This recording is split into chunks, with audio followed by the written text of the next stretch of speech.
Hi అండి, నమస్తే. నా పేరు నాగలక్ష్మి. ఈరోజు హెల్దీగా బీట్రూట్ కూర చూపిస్తున్నాను. దానికి కావాల్సిన ఇంగ్రీడియంట్స్: బీట్రూట్స్ని పీల్ చేసేసి సన్నగా ఇలా ముక్కలు తరిగేసి ఉంచుకున్నాను. ఆయిల్, కరివేపాకు, సాల్ట్, పచ్చిమిర్చి, పసుపు, ఇంగువ, పోపు దినుసులు, శనగపప్పు, మినపప్పు, ఆవాలు, జీలకర్ర, ఒక 3 ఎండుమిర్చి వేసాను. నేను ఇందులో పొడి కారం వాడట్లేదు, ఓన్లీ గ్రీన్ చిల్లీసును పోపు, అందులో ఎండుమిర్చి. ఇంతవరకు అండి కావాల్సిన ఇంగ్రీడియంట్స్. ముందట స్టవ్ మీద నాన్ స్టిక్ ప్యాన్ పెట్టాను. కొంచెం విశాలంగా పెట్టుకోండి, ఎందుకంటే దీన్ని మనం ఉడకబెట్టట్లేదు, ఫ్రై చేస్తున్నాం అన్నమాట. లో హీట్లో పెట్టేసుకుని, దీనికి ఆయిల్ కూడా ఎక్కువ పట్టదు.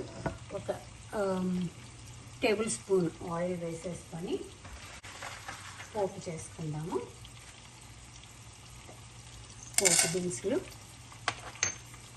ఇంకా 3 ఎండుమిర్చి తీసుకున్నాం కదా, అవి కట్ చేసి వేసుకుంటే అందులో కొంచెం కారం, మనకి ఆ కారం కూడా ఇది అవుతుంది. కరివేపాకు,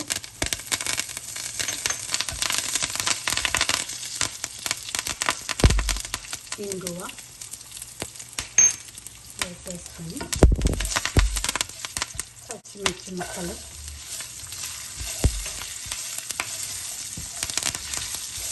పోపు వేగిపోయి, ఇప్పుడు ఈ ముక్కలు వేసేసుకొని కట్ చేసి ఉంచుకున్న బీట్రూట్ ముక్కలు, కొంచెం పసుపు, ఉప్పు సరిపడా వేసేసుకొని, ఎక్కువ పట్టదండి, మనం ఎక్కువ కారం కూడా వేయట్లేదు కదా, అందులో ఇది కొంచెం తీపి ఇది కూడా ఉంటుంది కదా, ఇంకోసమని అంత తీపి ఇది అవ్వాలంటే ఎక్కువ ఉప్పు ఎక్కువ కారం ఇది పడుతుంది కదా. అంత మనం హెల్తీగా చేసుకుంటున్నాం కాబట్టి పొడి కారం వేసుకోకుండా ఓన్లీ పచ్చిమిరపకాయలు వేసి చేసుకుంటున్నాము. సాల్ట్ కొంచెం తక్కువ కావాలంటే మళ్ళీ లాస్ట్ తీసి వేసుకోవచ్చు. ఇప్పుడు దీన్ని మనం లో హీట్లో పెట్టేసేసి మూత పెట్టేసి మధ్యలో కలుపుకుంటూ స్లోగా వేయించుకుందాం అన్నమాట. కొంచెం టైం ఎక్కువ పడుతుంది, అదే మళ్ళీ హైలో పెట్టామనుకోండి ముక్కలు మాడిపోతాయి. సన్నగా కట్ చేసుకున్నాం కాబట్టి తొందరగా మాడిపోతాయి. బాగా లో హీట్లో పెట్టి ఉప్పు వేసాం కాబట్టి అందులో వచ్చే నీరుతోటి మనం ఉడికించుకుంటాం అన్నమాట. దీన్ని మూత పెట్టేసి మధ్యలో కలుపుకుంటూ వేయించుకుందాం. కూర చూద్దామండి ఎలా వచ్చిందో. నేను ఒక 4-5 సార్లు కలిపాను మధ్యలో.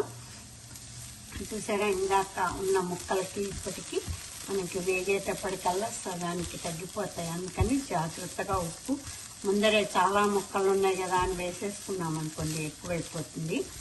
అందుకని కొంచెం చూసి జాగ్రత్తగా వేసుకోండి. కావాలంటే ఇప్పుడు చూసి వేసుకోవచ్చు. మనకి ముక్కలు వేగిపోయాయి, సాఫ్ట్ అయ్యాయి. ఇలా వస్తే చాలు మనకి. ఇంకా మనం స్టవ్ బంద్ చేసేసుకొని సర్వింగ్ బౌల్లో తీసుకుందాం. ఇదండి మన బీట్రూట్ కూర. హెల్త్కి చాలా మంచిది, టేస్టీగా ఉంటుంది. ఎక్కువ కూర తినొచ్చు. దీన్ని రోటీల్లో కానీ రైస్లో కానీ బాగుంటుంది. ఎవరికన్నా మిగతా ఫ్లేవర్స్ ఏమైనా ఇష్టమైతే యాడ్ చేసుకోవచ్చు. కొబ్బరి అది వేస్తే పిల్లలు ఇంకా ఇష్టంగా కూడా తింటారు. మీ ఇష్టం అండి. నేనైతే జస్ట్ ప్లెయిన్ చేసా. ఎక్కువగా మా ఇంట్లో మేము ఇలాగే చేస్తాను నేను, అందుకని బేసిక్ చూపించాను. దానికి మీకు ఇష్టమైన ఫ్లేవర్ ఏదైనా కావాలంటే యాడ్ చేసుకోండి. దీనిలో బ్లడ్ ఇంక్రీజ్ చేసే ఇది ఉందని విన్నాను, అందుకని అందరు తప్పనిసరిగా ఒకసారి దీన్ని ట్రై చేయండి. మీ అందరికీ ఇది నచ్చుతుందని ఆశిస్తున్నాను. మీకు ఈ వీడియో కనుక నచ్చితే లైక్ చేయండి, షేర్ చేయండి, సబ్స్క్రైబ్ చేయండి. Thank you. బాయ్.